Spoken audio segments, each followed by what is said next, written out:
There are so many scientific evidence why alcohol should be prohibited. According to WHO, in 31st July 2023, it says in that year, 2.6 million people died only because of intoxicants of alcohol. 2.6 million people on average in a year. It is one of the largest single reason for a person to die, alcohol.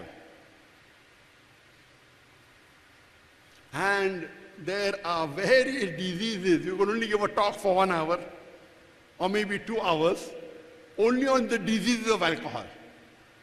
I'll just mention some. It's making me revise of my medical studies when I was in medical college more than 30 years back. One of the major diseases, cirrhosis of liver. Intoxicants, alcohol, an alcoholic has high chances of cirrhosis of liver. Can have cancer of the esophagus, of the head and neck, cancer of the liver, cancer of the stomach. He can have esophagitis.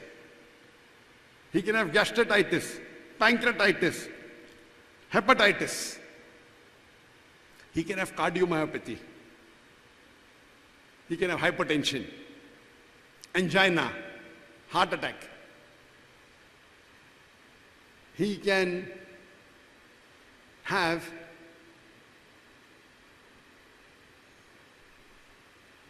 apoplexy. He can have fits, various different types of paralysis. He can have strokes. He can have peripheral neuropathy. He can have cortical atrophy. He can have cerebral atrophy. He can have Wernicke-Korsakoff syndrome, in which there is immediate amnesia. Your immediate memory goes away. With confabulation, and the permanent memory remains because of deficiency of thiamine. He can have beriberi, various deficiency. He can have pellagra. He can have delirium tremens, in which in acute bout of alcohol, on post-operative it can even take your life. He can have various hematological disorders. He can have thrombocytopenia or platelet disorders. He can have beriberi and pellagra. The common drug that you take, flagyl, which is metronidazole, it interacts with alcohol.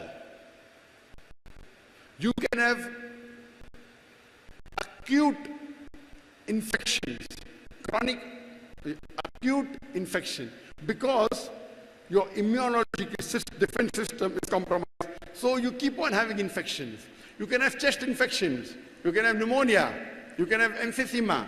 You can have pulmonary tuberculosis. You can have infection post-operatively. And when you're intoxicated, if you vomit, the vomit is because there's no cough reflex. The vomitus can go back into your throat, can go into your lungs, can cause emphysema, can cause pulmonary distress. You can have various different skin disorders. You can have alopecia. You can have nail dystrophy. You can have angular stomatitis. And the list is long. You can keep on adding. There are so many varieties of these only because of intoxicants. But my colleagues, I'm a medical doctor, my colleagues, they tell me that alcoholism is a disease. You know, you have to be sympathetic to a patient, so they want to be sympathetic towards the alcohol. They say alcoholism is a disease.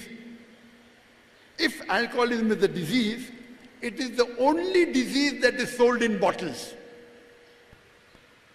It's the only disease which is advertised in the newspapers, in the magazines, in the radio stations, on the satellite channels, in the social media. It is the only disease which has official government licensed outlets. It's the only disease that brings revenue for the government. If alcoholism is a disease, it's the only disease that causes violent deaths on the highway. It's the only disease that destroys family. If alcoholism is a disease, it is the only disease that has no viral or bacterial cause. It's not a disease. Allah says, فَاشْتَنِبُوا لَعَلَّكُمْ تُفْلِحُونَ. Abstain from it that you may prosper. It is a Satan's handiwork. It is a Satan's handiwork. Abstain from it that it may prosper. So this was the reply to the 14th most common question asked by the non-Muslim regarding Islam.